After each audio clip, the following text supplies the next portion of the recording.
En el corto plazo no habrán elecciones en Venezuela, así lo declaró el propio presidente de Estados Unidos, Donald Trump, quien aseguró que mientras tanto el manejo del país quedará en manos norteamericanas, pese a que Delcy Rodríguez asumió como presidenta encargada ante la Asamblea Nacional Venezolana. De esto queremos hablar, de la estrategia militar, de las nuevas amenazas de Donald Trump, en qué pie está además el ejército venezolano, con Hugo Harvey, experto en estudios internacionales de la Universidad de las Américas. ¿Cómo estás, Hugo? Muchísimas gracias por acompañarnos. Hola, Cristian, gracias por la invitación.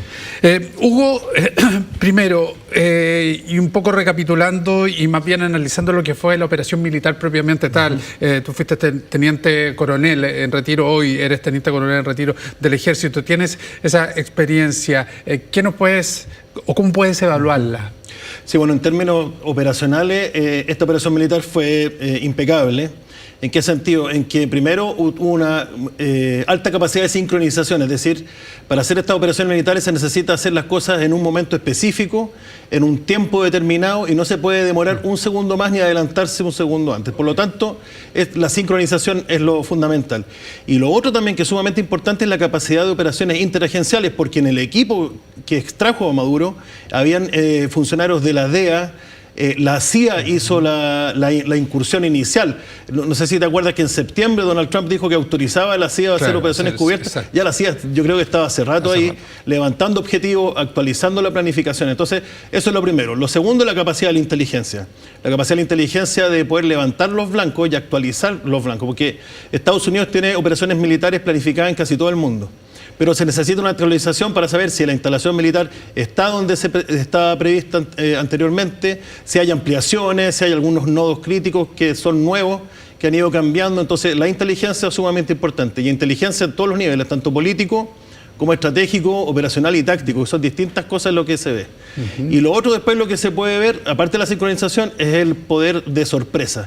Es decir, Estados Unidos o las operaciones militares se planifican con 3 estados mayores distintos, con 3 equipos que están planificando.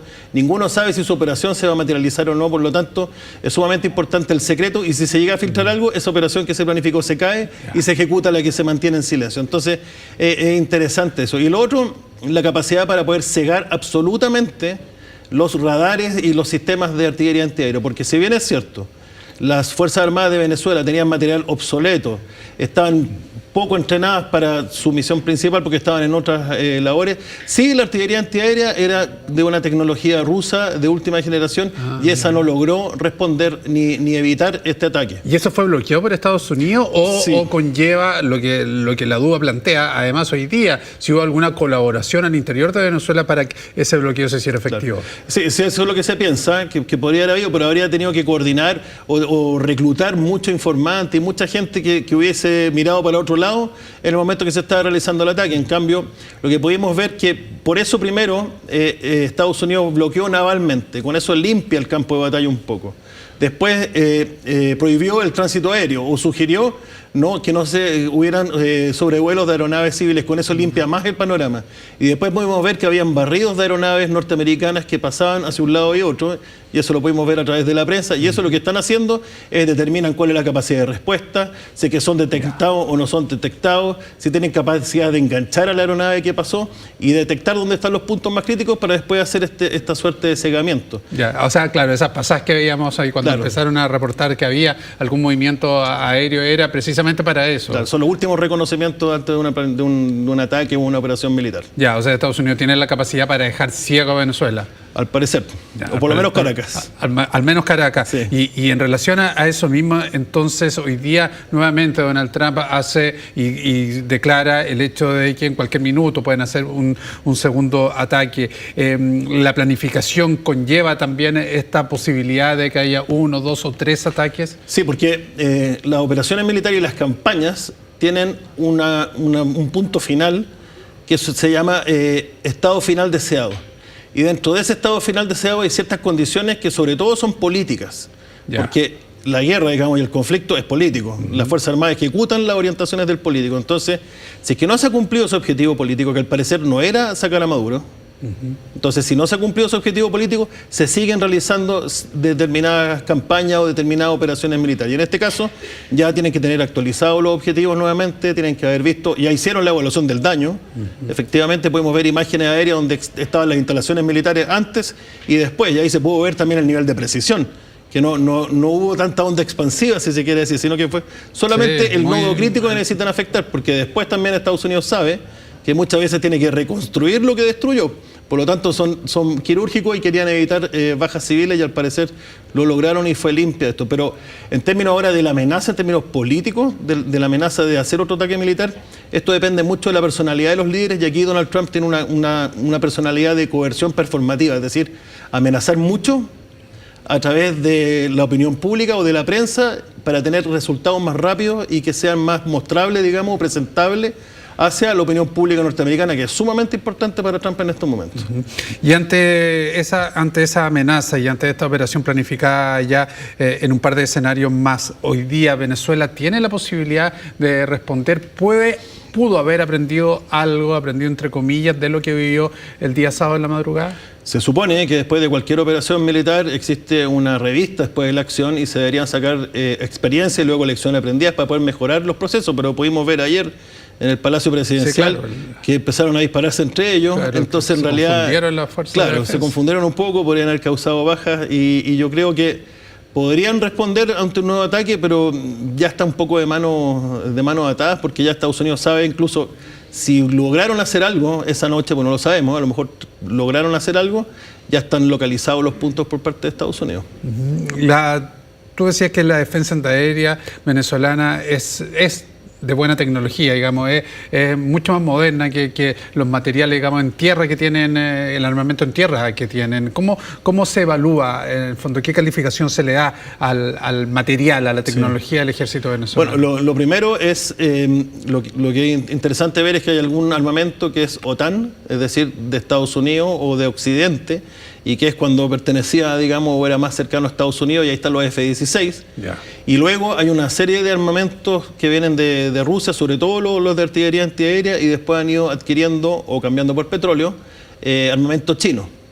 Ahora, en términos de artillería antiaérea se ve si es misil o si es cohete. Si es cohete se lanza y después no se puede modificar la dirección. Si es misil, que es lo que tiene Venezuela, sí va siguiendo al avión. Ahora hay otras contramedidas que también lo hacen los pilotos que son más avesados, que saben hacer los chaf y todas estas cosas de diversión para poder desviar el misil. Pero el armamento es una cosa y lo otro es la capacidad, el entrenamiento que haya, la capacidad de poder organizar todos los medios, eso también va cambiando, porque podemos ver, por ejemplo, entre Rusia y Ucrania, que en términos de potencial bélico, Ucrania aguantaba 3 días, y ese fue el cálculo que hizo Rusia al principio, pero vimos que ya llevan más de 3 años y le están dando batalla precisamente por la capacidad del personal y lo que han logrado ir entrenando. Y eso aquí en Venezuela al parecer no se vio, y creo yo porque han estado en otro tipo de misiones de gobierno, de control interior del orden público y todas esas cosas que hacen los ejércitos cuando están siendo parte de un gobierno.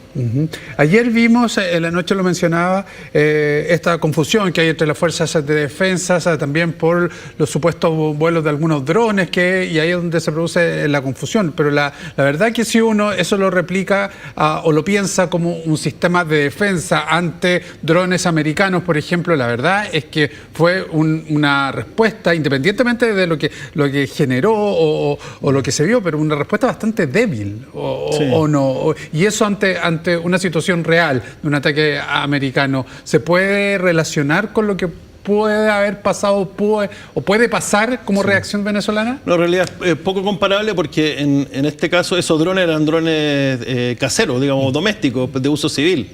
Y eso no lo lograron identificar los que estaban protegiendo el palacio. Por otro lado, no le voy a hacer ningún daño a un dron con un tiro de fusil, salvo que le llegue directo, justo en el blanco. Claro. Y los drones que ocupa Estados Unidos son UAV, que son mucho más tecnologizados y que ni siquiera se acercan al objetivo para poder realizar algún tipo, ya sea de ataque o de observación. Tienen una capacidad muy superior. Entonces sería difícil, o sea, si no pudieron responder frente a un ataque con los F de combate, tampoco lo van a poder hacer en contra de drones o de UAV. Es preocupante lo que ocurre ayer desde el punto de vista de cómo uno puede visualizar cómo están en el fondo las fuerzas venezolanas, las fuerzas de defensa venezolanas. Sí, o sea, preocupante desde el punto de vista de ellos, digamos, o sea, de lo que ve el país. Sí. Bueno, pero nuevamente entra la variable política, es decir, no debiesen preocuparse si es que el conductor político, quien se va a hacer cargo de la conducción de este periodo de transición, en cierta forma trata de navegar tratando de equilibrar las demandas domésticas y las demandas que pueda tener Estados Unidos, que se quiera o no, es quien tiene el control de la situación en este momento. Hugo, reaparece Diosdado Cabello, el número 2 de Venezuela, del poder militar, además quien ostentaba aquel cargo y quien lo sigue ostentando sin duda. ¿Representa algo el que aparezca Diosdado Cabello? ¿Significa o puede significar para Estados Unidos alguna amenaza mayor y de ahí entonces esta advertencia a Estados Unidos también de Donald Trump? Sí, bueno, aquí en unos 50 años más vamos a saber qué está sucediendo, pero uno puede hacer ciertas comparaciones con crisis anteriores. En este caso hay que considerar que Diosdado Cabello era el segundo de Chávez, fue el segundo de Maduro y continúa siendo el segundo de Delcy Rodríguez. O sea, no sé si será tan el segundo o no. Es una persona que tiene mucho poder y que tiene mucho más carácter. Quizás por eso no está a cargo de la transición, a pesar de que tiene más poder. Y el hecho de que haya reaparecido, yo creo que puede ser un advenimiento hacia las condiciones que está imponiendo Estados Unidos, porque en realidad a lo mejor se está negociando algún tipo de amnistía, algún tipo de salida pacífica, y en realidad a lo mejor está escogiendo él de tratar de colaborar en un proceso que va a terminar pasando. Tiene que llegar a algún tipo de transición, tienen que haber elecciones, y esto a lo mejor él prefiere hacerlo siendo parte y teniendo garantías o algún poder de decisión sobre lo que va a poder ocurrir. Y en este caso yo creo que hay una suerte de triunvirato, que es Delcy Rodríguez, Diosdado Cabello y Vladimir Padrino, que es el ministro de Defensa, y por lo que se puede ver tiene sumamente disciplinadas las Fuerzas Armadas de Venezuela. Sí, ¿surge la posibilidad de que haya algún grupo importante de las Fuerzas Armadas venezolanas que tiendan a decir, porque ellos ante todo son personas también y pueden tener su posición con respecto a esto, pueden tener algún tipo de inquietud, pueden tener miedo, incluso lo que puede hacer con Estados Unidos, lo que le pueda pasar a ellos? ¿Está esa posibilidad latente que surja alguna división en el ejército venezolano? Sí, yo lo veo difícil, primero porque el chavismo, digamos, o el madurismo ha infiltrado de tal forma a las Fuerzas Armadas que en realidad no se sabe con quién se está hablando. O sea, puede haber alguien que esté en contra y por hacer un comentario al otro día está en el helicoide y está siendo interrogado dónde está el resto de sus compañeros.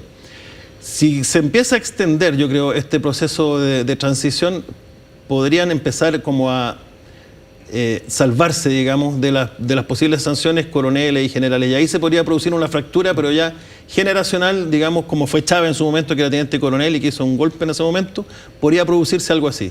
Ahora, si llega a haber otro ataque por parte de Estados Unidos y Estados Unidos empieza a atacar militarmente aún más, yo creo que ahí se van a cohesionar aún más las Fuerzas Armadas venezolanas. Hugo, esto es parte de la historia chilena, parte de la reacción chilena, pero obviamente también tiene vínculo con lo que está ocurriendo hoy día. Puede ganar una isla, pero perderán un continente, fueron las palabras de Eduardo Frei Montalva ante la intervención de Estados Unidos en República Dominicana, un libro de Hugo Harvey que da cuenta más o menos de lo que está ocurriendo acá, tiene algunos tintes ahí relacionados, al menos en la situación, en el contexto. ¿Qué podemos encontrar en este documento para tratar de entender además lo que está ocurriendo hoy día desde la diplomacia chilena con la reacción ante lo de Estados Unidos? Sí, se puede encontrar una intervención de Estados Unidos similar, no igual, en un país de América Latina, y cómo todas las reacciones de América Latina fueron en contra de Estados Unidos. Pero no solamente eso, como el presidente de Chile, que había sido apoyado por Johnson, y eso está documentado, para llegar al poder, logró llamar a reunión de consulta en la OEA y terminó condenando a la invasión de Estados Unidos, y al final corrió riesgos, que fue entre quien entendió mal la advertencia o prefirió seguir los principios de la política exterior de Chile, que son el respeto a la autodeterminación y a la no intervención. Perfecto, Hugo. Muchísimas gracias por habernos traído este documento histórico de mucha relevancia para nuestra historia también, pero para entender lo que está ocurriendo hoy día dentro del contexto internacional puntualmente en este conflicto. Hugo, muchísimas gracias por estos minutos. Que te vaya muy bien. Nosotros cuando son las 5 de la tarde con 35 minutos nos separamos un instante. Regresamos con más noticias.